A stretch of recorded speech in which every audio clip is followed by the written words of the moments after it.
السلام عليكم ورحمة الله تعالى وبركاته. بدبعد أكشن كسر ولا برامجيني حاجة لحد شقوين كيو طابر هذا كل مدة إنه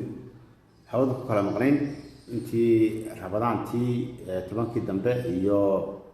اللهم صل على محمد ينتي تبع ينتي كسر بسبع إن شاء الله عندنا ما تعرفين عن كلو داعو فرصة الشقاء أو شقوين كالحاد كأه لانير بدنو جامعة قصب حتى قبان كلام معرفة شراكة نقوله ذاقو هيدا SRCS أما بشعص وسوى تقانان با NGO عالمية قولوا أيو حكر هذه اللي واش انجينيرينج واش هو water sanitation and hygiene qof arinta engineer ah oo aqoon fiican u leh ayaa loo baahan yahay garowna weyn boosisha kani linkiga waxaan soo dhigayaa xagga hoose ayaan soo dhigi doonaa insha Allah si aad u akhrisataan requirements-ka looga baahan yahay iyo responsibility-ga qofka la rabo inuu qabto in the near time xilliga shaqada markaa uu qaban doono hadii la ka dhigo waxa qofka looga baahan yahay aqoon ahaan inuu civil engineering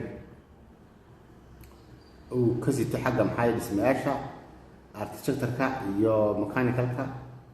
iyo wixii la xidhan xalay water environmental engineering 3 years relevant experience xagga electrical ah maxay washka ayaa lagu baahan sidoo kale shaqadan iyadoo marka doonsa xareyso waxa laga baahan yahay inaad ba email ku dirto emailkuna waxa la soo geliyay linki waa ku jira marka cover letterka iyo CV-ga oo hal PDF ku wada jira ayaad ku diraysaa marka maxaa dhahday emailka hadaba baahantan lafteeda waxaad samayn karaysaa inaad ku apply garayso by habkan waxaa loo yaqaanaa online-ka oo job apply bay leedahay sida ku qoran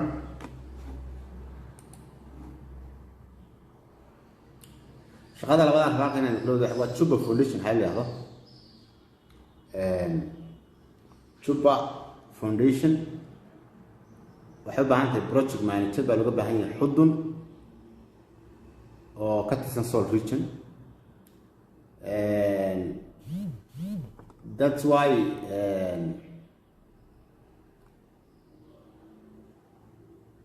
marka Chuba hadda maqasho Chuba waxa weeye waa local Somali organization working for humanitarian field in Somalia since 2004 2004 baa la aasaasay joogan waxaana bayskiisu yahay Muqdisho laakiin gobolka Sool gaar ahaan xudun buu rabaa inuu hawl ka fuliyo waxa kale oo kan ka hawl galaa Hirshabeelle Puntland Galmudug iyo Jubbaland buu ka hawl galaa marka responsibility-ga xawaas dhan qoraalkooda waa anaga linkiga soo raacin doona insha Allah qofkan aqoonta laga baahan yahay waxa weeyaan waa university degree in project planning management skills laga baahan yahay iyo computer inuu yaqaano si fiican u yaqaano shaqada baahin baa lagu dirayaa qofku soo markaa soo raacinaya CV-giisa abdijiga iyo meelihii laga xidhiidhay dadkii reference-ka waxa 27 April later on ilaa ayaan ka dambeeyay qofkii rabana xareey shaqada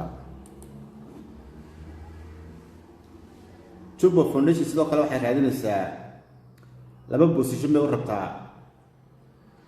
oo NFI project officer NFI project officer waa non food items ka filaya san waqani NFI dad maqasho waa NFI du waa non food items waa project officer laba position baa looga baahan yahay 6 bilood baa ka shaqeyn doonaan waana gobolka Sool gaar ahaan xudun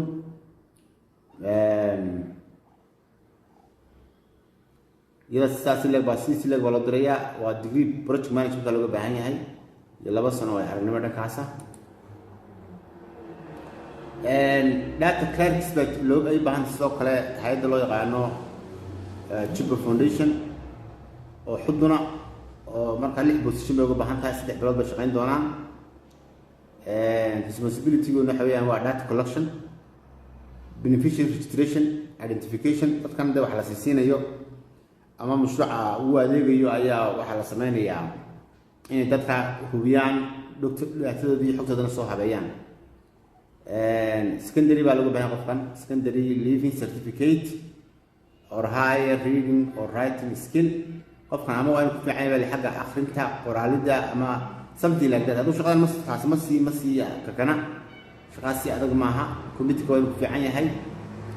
sidii leeg wal waxaan ba email shaqadana linkigana insha Allah waan soo raacin doonaa halkaas waa hay'adda Juba Foundation bay hay'ad kale loo yaqaano Polish Humanitarian Action iyaduna injoo caalamiya waxay u baahan tahay 5 position oo ah project assistants kalkaaliyaal mashaariiceed waa gobolka Banaadir Kaxda iyo Dayniile galmudug region iyo Dhuusamareeb iyo Cadaado ay u baahan tahay project coordinator kala report garanaya shaqadan 12 sano waxa 12 biloodna weeyaan waxa contract sida ku qoran kooda bisha May ayuu deadline ku dhacayaa marka maxaa lagu baahan yahay waqti leeyahay doorti bahwa ama hay'adda booliska waa hay'ad caalami ah ama injoo caalami ah sida qashu yahay marka inta badan project assistant ku deynta badan mashaariicdii socday ama mashruucii la qabanayay baa qofkan ka qayb qaadanaya activity-giisii waa uu support gareynaya waxa qofka loo baahan yahay diploma ama certificate loo baahan yahay xagga science-ka sociology-ga community development-ka communication-ka inta dad wax ka haysato sokay halkan waa arrimaha shaqada ma si usla shaqada badan baa qaban karaya sida caadiga ah sidoo apply garanaysaa waa by online bal waa apply garanaya by online halka qortay apply here ku dhufanaysaa marka iyada link-kana waa soo raacin insha Allah sidoo kale hay'adda Polish Humanitarian Action waxay u baahan tahay social mobilizers ama supervisors baan 7 position baa looga baahan yahay waa Banaadir laba Kaxda ah laba Dayniile ah galmudug region oo hal xaba iyo Dhuusamareeb hal xaba Cadaado iyo Cabud Waqooyiguna hal xaba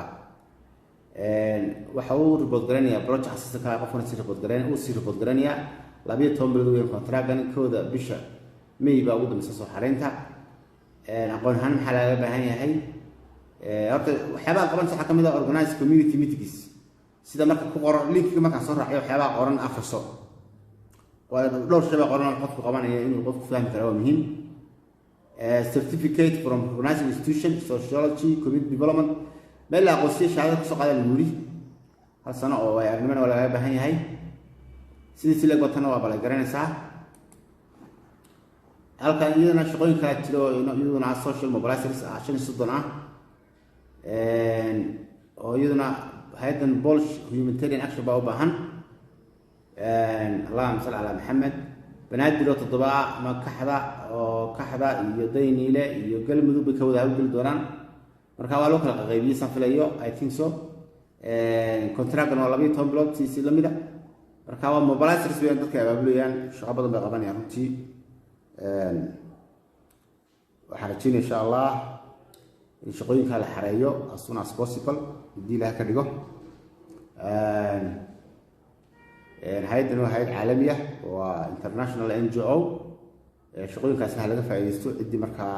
interest ku ah danaysa suna arta markaa inay xalay shaqada qaban karaan